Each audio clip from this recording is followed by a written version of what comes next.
Hi folks, today I thought I'd just do a quick video, or I'll try and keep it quick, on stripping paint and painting models. As you know, I buy stuff cheap off eBay. That's just the way I am. I like to buy things and fix them, repair them, put them back together. So anyway, in an effort to do what we do, we buy something like this. This is a Triangle Class 37. It's not in bad order really for what I normally buy. When we use the likes of this, I did initially just try to strip it in other ways, which I won't go into, that didn't work, and I'll show you why in a minute. But this is Deluxe Material Strip Magic. Put it on with a brush, leave it 10 minutes, cotton bud dipped in methylated spirit, and it pretty much just rubs away. Really impressed with this stuff, really impressed. Nice quick solution, and you can do no soaking in 24 hours or nothing like that. It's there and it's done. So what happens when you do it? Well, there you are.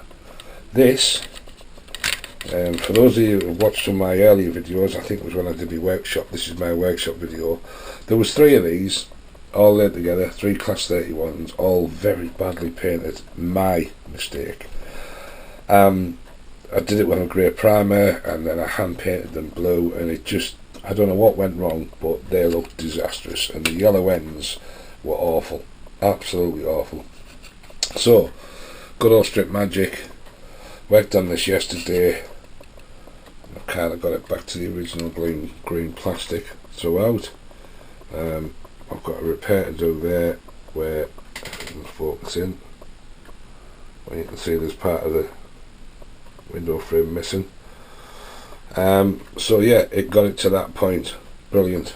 So from there we go to this kind of point, where once we've got all the paint off, I'll put a light coat of primer over it, and see if I can find any defects. So where you can see the white filler, that's where I found defects. And on this particular one, as I mentioned to you earlier, I did it with another method and ended up scratching paint off, which then scratched the plastic. Not very clever, Mr. Norman. So anyway, we've got some filler on this one, and likewise I'll do the same to those, not through stripping it, but just if there's any issues. Pardon me, full of cold. So yeah, we'll get it to that stage, and then from that point then we'll do some detailing work. I've got a full detail kit for this one. Pardon me. Anyway, so yeah, and then I decided that before I went any further, I wanted to see what would happen if I did a repaint job in a different manner. So that's it. What I did differently this time was I did all of the prep work, and then I sprayed the whole thing with a white primer to begin with, because I did ask people's opinion on how do you deal with the yellow ends. Someone said start with a white primer. So white primer it was. We now have a nice pair of yellow ends. They were all hand painted on using this stuff, Real Match. Is it going to focus, or is it not going to focus? Warning panel yellow, number 304. So that was hand painted on, as is the buffer beam, which is Humbrol's red RC406, and then the buffers were done using, if I can find it, like this one, Humbrol 27003. That's a metal coat product, and actually what happens is if you buff these when they're dry, they actually shine and come up look like metal. So quite pleased with that, because obviously they're plastic buffers.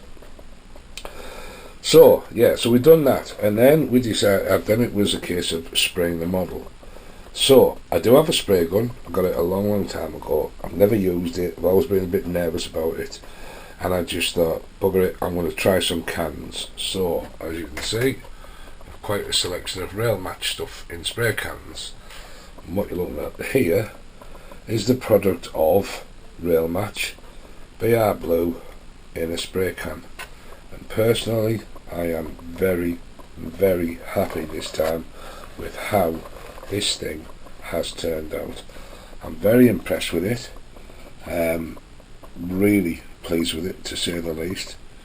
And you can see the roof sitting on there. It's a little white across the tops of them grills, but not too worried, because that's going to get a little bit of weathering done up there, obviously because of the smoke.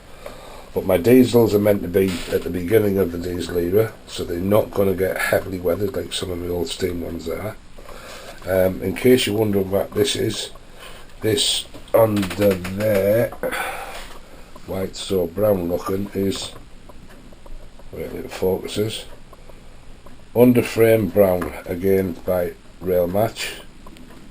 I'm not particularly impressed with that. I don't think it looks realistic.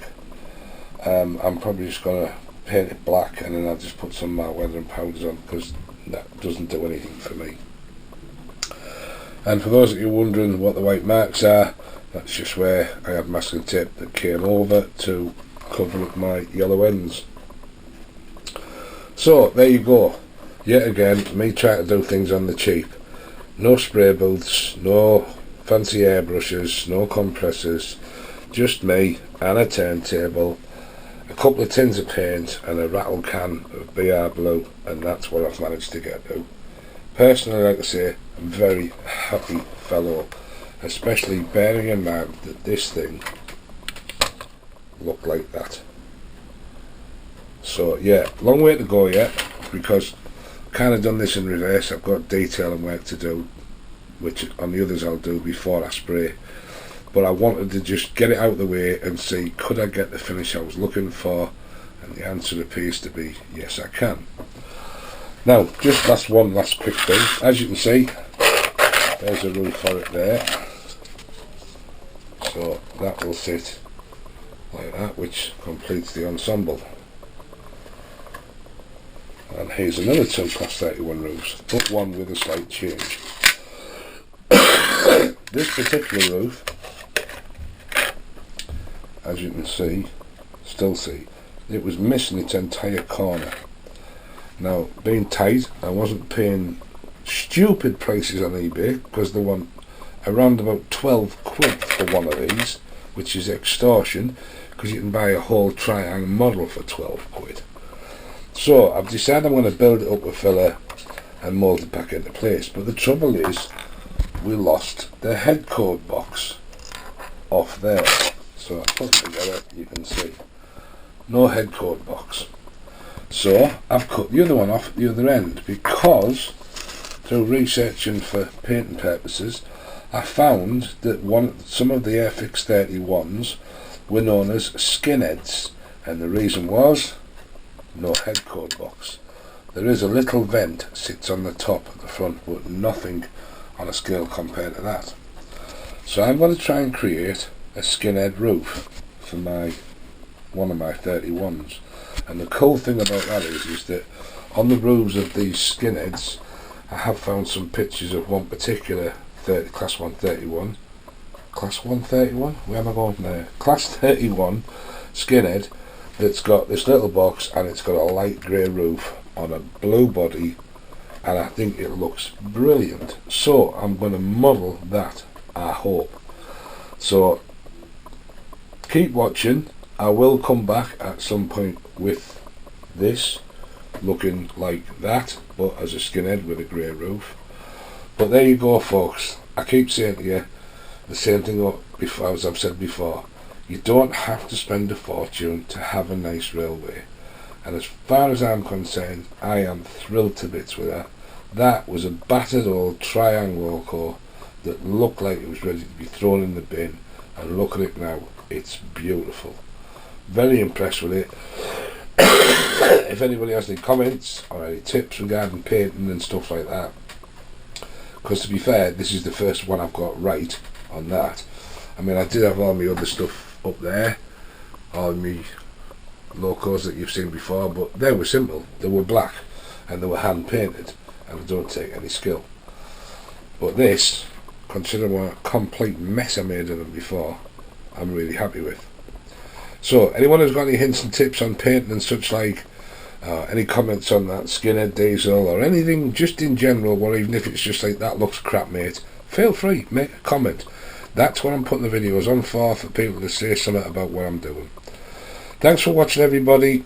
Thanks for anyone who's subscribing, and if you haven't subscribed, do think about it, because if nothing else you can watch me making a mess now and again. Thanks a lot. Bye bye.